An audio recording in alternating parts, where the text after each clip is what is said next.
Weather never ceases to amaze us, does it? Chief Meteorologist Alana Brophy having a busy day today. Yeah, Brian, we're also being impacted by severe conditions, and the storm bringing that snow to Colorado is one of the reasons we're getting easterly winds. Yeah, as we take that live view from Bountiful, you can see the camera not steady here. This is 4th North in Maine in B-Town, and you're watching as the camera bounces around, and it's because winds haven't let up, and they're only going to increase as we get through the next several hours. Here's the reason why. We've got a very broad area of low pressure in the desert southwest. It's got a counterclockwise flow, and that is supporting not just wet weather in central and southern Utah as we get through the next few days, but the easterly winds, that downslope event that we're seeing in the north. Now, if you were around September of 2020, you remember how downslope winds caused quite a headache in Rose Park. Well, tonight we have strong winds on the way, and the areas impacted include the Wasatch Front into Salt Lake County, as well as Cache Valley and portions of Box Elder County. We know the area is prone. Utahns living along the benches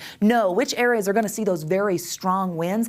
That includes Weber Canyon, near Farmington and Park Lane, Centerville. As we look at our futurecast wind gusts, it really gives you the timing here. By ABC4 News at 10, 60-mile-per-hour gust clocked near Farmington, Layton, Centerville, and Bountiful, all with high winds. At this point, at 10 p.m. tonight, it's quiet in Cache Valley, but that changes as we get through the overnight. By 3 a.m., strong winds for the entire northern Wasatch Front, 58-mile-per-hour gust in Logan. We show the backside of the Wasatch here. Those numbers aren't quite as high. That's where the wind is coming from, the top of the canyon and then down the mountain. 70-mile-per-hour gusts clocked by 5:30. The morning commute will pose some hazards with strong winds along northern I-15, 89, and Legacy. We're seeing the models bring us up to 75-mile-per-hour wind gusts in Farmington by 9:30. So the strongest gusts between 9 p.m. tonight and 9 a.m. tomorrow. Here we are at 11 a.m. Our high wind warning is set to expire at noon, but we will stay with gusty conditions as we get through the evening. Travel impacts, of course, expected on the roads I just mentioned. Those crosswinds will be unforgiving. High-profile vehicles could be in a rough spot. Travel impacts for the rest of the state. East of I-15, where you're seeing yellow, slushy roads, because we get wet weather in central and southern Utah. In red, heavy road snow expected. We're going to get really big snow totals in central and southern Utah. The mountains are going to get hit hard. Right now, our forewarned radar sweeping the region down south, the Iron County Mountains getting snow.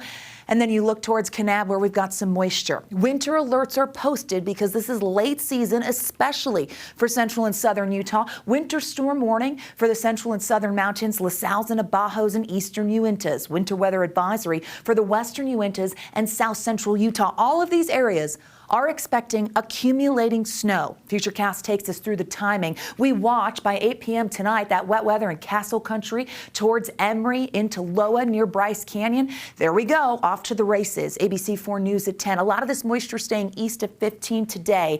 By the overnight, wet weather moves into the Four Corners. It hits Grand County, and we get widespread snow from Emery to Price, all the way down through south central Utah. And yes, the potential is there in and around Cedar City. Those snow showers for tomorrow. Heavier rain. Can't rule out thunderstorms by tomorrow afternoon. That does include Washington County. Very active skies by 7 p.m. I would say Utah County could get a little bit of moisture from this, but really eastern, central, and southern Utah looking at the most. Snow totals 1 to 2 feet in the central and southern mountains. That's a lot of snow in a short period of time. Bryce could get up to 10. Capitol Reef, significant storm for them. They could see 8 inches from this. Central and southern valleys, 0 to 3. St. George will see rain, but wet weather nonetheless. Whipping winds in the north, wet weather in the south. 40s and 50s. Can't rule out those thunderstorms. You notice it there in icons.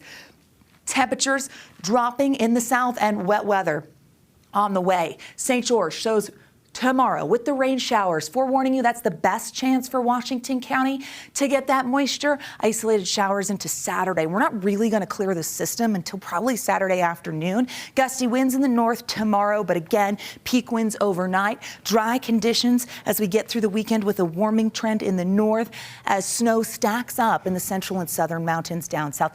Very, very active weather week. This is a complex system, and it continues to impact us even though we're dry. Whew.